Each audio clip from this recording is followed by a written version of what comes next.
Blouse cutting करने के लिए हम अस्तर अगर ब्लाउज़ में लग रहा है तो, नहीं तो ब्लाउज़ का फैब्रिक लेंगे, एक नोटपैड लेंगे, पेंसिल और वो ब्लाउज़ लेंगे जिसका हमें मेज़रमेंट करना है, जिस साइज़ का हमें बनाना है। फिर हम अपना सारे मेज़रमेंट नोट कर लेंगे। सबसे पहले हमारा चेस्ट आता है, फिर उसके बाद वेस्ट लेंथ आती है, शोल्डर से लेकर के नीचे तक की ब्लाउज़ की कितनी लंबाई चाहिए। फिर आता है आर्म होल, फिर उसके बाद स्लीव लेंथ आती है, फिर नेक और नेक ड्रॉप मतलब कितनी गहराई चाहिए वो चाहिए। तो ये इस तरह से पहले हम अपना ब्लाउज़ सही कर लेंगे, बिल्कुल फ्रंट में रख के ब्लाउज़ को।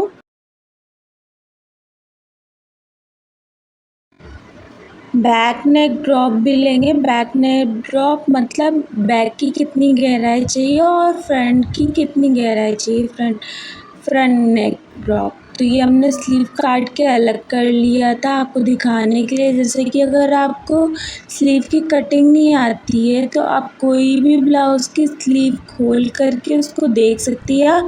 जिस ब्लाउज़ से आप नाप ले रहे हैं, जिस ब्लाउज़ को सिलना है उसी का ब्लाउज़ का स्लीव खोल के आप देख सकते हो कैसे कटिंग हो, या फिर उसको ट्रेस करके भी आप सेम वैसा बना सकते हैं।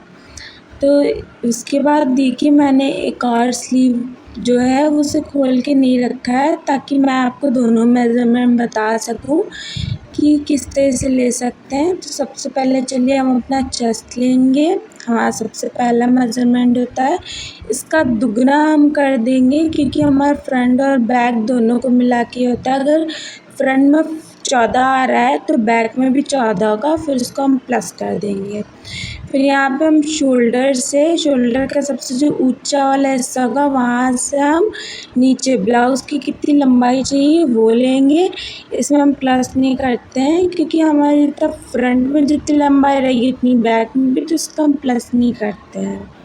और फ्रंट का अलग पीस कटता है, बैक का अलग, तो ये उतना ही रहेगा। फिर उसके बाद ये देखिए आर्म होल हम आपको बता रहे हैं कैसे लेना है। ये इस तरीके से जो हमारी जो स्लीवलेस ब्लाउज़ है उसमें इस तरीके से आप ले सकते हैं आर्म होल। और फिर उसके बाद मैं आपको बताऊंगी कि स्टिच साइड से भी आप कैसे लग सकते हैं। जो हमारी आर्म होल पर सिलाई लगी होती है बिल्कुल वैसे आपको गोल गोल घुमाते हुए बिल्कुल इस तरीके से हाथ रखते हुए आपको देख लेना है कि कितना आ रहा है आर्म होल। अगर फ्रंट में 7 आ रहा है तो उसका हम दुगना कर देंगे, मतलब 14, यानी हमारा आर्म होल 14 है। फिर उसके बाद हम ये राउंड वेस्ट ले लेंगे। इसे राउंड वेस्ट कहते हैं, जो कमर का नीचे वाला हिस्सा होता है ब्लाउज़ का। फिर वो जो हमारा जितना भी आ रहा है, मान लीजिए ये हमारा 13 आ रहा है तो उसका हम दुगना कर देंगे। ओके, फिर उसके बाद हमारा क्या बचा है इसको देखिए। उसके बाद हमारा नेक ड्रॉप बचे, यानी कि नेक की गहराई कितनी चाहिए। तो इस तरह से हम हाफ ब्लाउज़ फोल्ड कर लेंगे। फिर इंची टेप को तिरछा करके शोल्डर से लेकर के जहाँ पे हमारे हुक्स होते हैं वहाँ के कॉर्नर तक हमें इस तरीके से लेना है। शोल्डर के कॉर्नर से ब्लाउज़ के हुक के कॉर्नर तक लेना है। ओके, ये देखिए इस तरीके से हम देख लेते हैं। हम इसे 2 बार कंफर्म कर लेंगे कि हमारा कितना गहराई है। अगर आपको गहराई कम चाहिए तो आप 1 इंच कम कर लीजिए, 1 इंच कम ले लीजिए।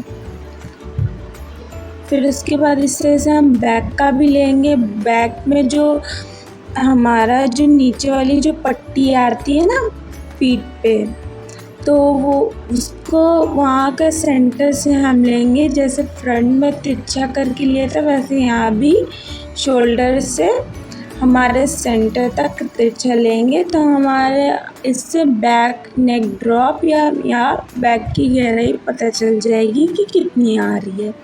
फिर उसे भी हम लिख लेंगे। ओके, इसमें हमारी डोरी भी लगेगी क्योंकि अगर हमारा गला गहरा होता है तो उसमें डोरियाँ भी लगती हैं।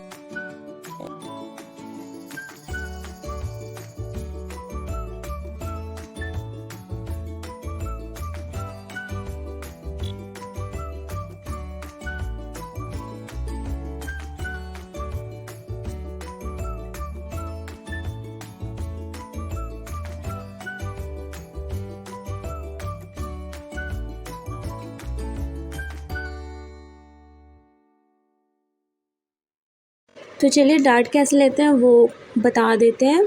डार्ट के लिए सबसे पहले हमें ये समझना होगा कि हमारी चेस्ट कितनी है। अगर हमारी चेस्ट 34 है और हमारी कमर यानी राउंड वेस्ट 30 है, तो हमें डार्ट कितनी लेनी होगी, जो नीचे वाली सबसे चौड़ी वाली डार्ट होती है वो कितनी लेनी होगी। तो आपको बता दें, जैसे कि जो हमारी चेस्ट 34 है और हमारी कमर 30 है, तो 34 और 30 में 4 का फ़र्क आ रहा है, तो उसी 4 इंच को हमें डार्ट में एडजस्ट करना होता है। ओके, तो जैसे हमारा फ्रंट में नीचे साइड में 2 डार्ट होते हैं और बैक में 2 डार्ट होते हैं चौड़े वाले, तो सब में बराबर बराबर इंचेस होते हैं। जितना हमारा एक डार्ट में नीचे में रहेगा, बाकी 3 में भी हमारा उतना ही मेज़रमेंट होगा। अगर एक डार्ट 1 इंच की है तो बाकी 3 डार्ट भी 1-1 इंच की होगी। तो अगर हमारा चेस्ट 34 है, ओके, और हमारी कमर 30 है, तो सिंपल सा है कि हमारी 4 डार्ट है, तो हम चारों डार्ट में 1-1 इंच बाँट देंगे और 1-1 इंच की हम डार्ट लगाएंगे चारों डार्ट में। फ्रंट पे दोनों बस्ट पे 1-1 इंच की डार्ट, नीचे वाली जो सवारी सबसे लंबी डार्ट होती है वो, और बैक में जो 2 डार्ट पड़ती है वो भी 1-1 इंच की होगी। तो इसी के अकॉर्डिंग आप अपनी डार्ट ले सकते हैं, अपने चेस्ट और कमर के अकॉर्डिंग। हमारी चेस्ट हमेशा कमर से ज़्यादा होती है। इसके बाद हम अपना सबसे पहले अस्तर लेंगे, या फिर अस्तर नहीं है तो अपना फैब्रिक लेंगे और उसके साइड के एजेस को बराबर कर लेंगे। फिर हमारा सबसे पहले अपना लेंथ लेंगे, हमारी चौड़ाई थी। फिर उसके बाद हम अपनी चौड़ाई लेंगे। चौड़ाई हमारी फ्रंट में 14 आ रही थी, तो ये ऑन फोल्ड फैब्रिक है तो उसका हाफ़ कर लेंगे, 7 लेंगे। फिर उसके बाद हम अपना ये स्क्वायर सा शेप में बना लेंगे बॉक्स अपने चौड़ाई के अकॉर्डिंग, चेस्ट के चौड़ाई के अकॉर्डिंग। फिर उसके बाद हम अपना शोल्डर देखेंगे कितना है, और हम अपना नेक भी देखेंगे साथ में कि हमारी नेक कितनी है। ओके, तो इस तरीके से हम अपना नेक देख लेंगे। इस तरह से हाफ़ फोल्ड करेंगे, ये हाफ़ ब्लाउज़ रखेंगे। फिर ऐसे बराबर से जहाँ पे हमारे हुक होते हैं वहाँ से सीधा और शोल्डर से सीधा रख के एक निशान लगा लेंगे जहाँ पे कॉर्नर आ रहा है दोनों का। फिर उसके बाद हम अपना नेक की चौड़ाई देख लेंगे कि नेक की चौड़ाई कितनी आ रही है। ओके, देखिए ऐसे, ये देख लिए नेक की चौड़ाई देख लिया कितनी आ रही है। उसके बाद हम सबसे पहले अपनी नेक की चौड़ाई लेंगे। हमें ध्यान रखना है कि फैब्रिक के कॉर्नर में हमें 0.5 इंच छोड़ देना है स्टिचिंग मार्जिन के लिए। फिर उसके बाद हमारा जो जितना शोल्डर था वो लेंगे, जो हमारे स्लीव के बाजू में शोल्डर होता है, जो कपड़ा होता है वो लेंगे, वो नापेंगे। फिर हम अपना नेक बनाएंगे। नेक जो फ्रंट नेक था वो ड्रॉ करेंगे, फ्रंट नेक की गहराई। फिर शोल्डर लेंगे। इसके बाद हम अपना चेस्ट लेंगे। चेस्ट जो हमारा आ रहा था, चेस्ट का भी हम हाफ़ कर लेंगे जैसा हमने बताया था। फिर उसके बाद हम अपना आर्म होल लेंगे। आर्म होल अगर हमारा फ्रंट में 7 आ रहा था नापने में, तो हम 7 ही लेंगे, क्योंकि हमें अपनी जितनी भी लेंथ वाली है उसे नहीं लेना है। फिर उसे हम अपने चेस्ट के मार्जिन से जोड़ देंगे। देखिए इस तरीके से हमारा चेस्ट यहाँ तक आ रहा था, जो एल शेप में बना है वहाँ तक चेस्ट आ रहा था, तो हम उसे चेस्ट से इसी तरह एल शेप में कर देंगे। फिर सबसे नीचे से मिला देंगे, जितनी हमारी लेंथ है वहाँ तक हम उसे मिला देंगे। ओके, फिर उसके बाद हमें क्या करना है, अपने आर्म होल को गोलाई देनी है स्लीव के लिए। तो ये 1 इंच पे लेंगे, 1 इंच पे लेके हम इसे गोलाई देंगे, ऐसे हाफ़ पे मार्किंग करके गोलाई देंगे। फिर उसके बाद सब में हम अपना स्टिचिंग मार्जिन रखते हुए कट कर लेंगे।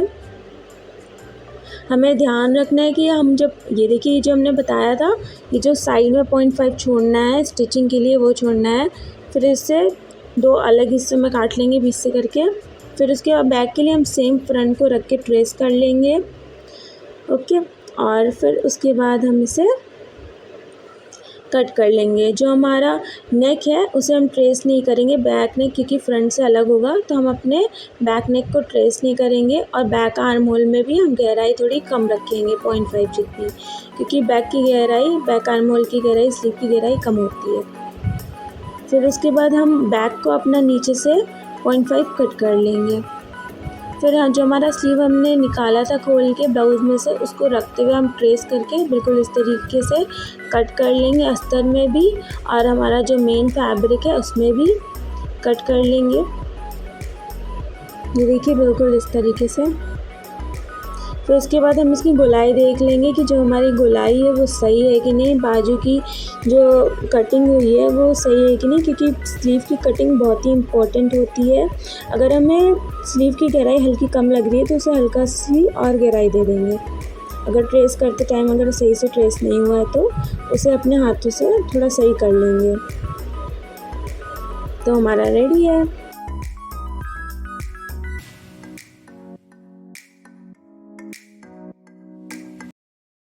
तो देखिए इसे कहते हैं ऑन फोल्ड फैब्रिक।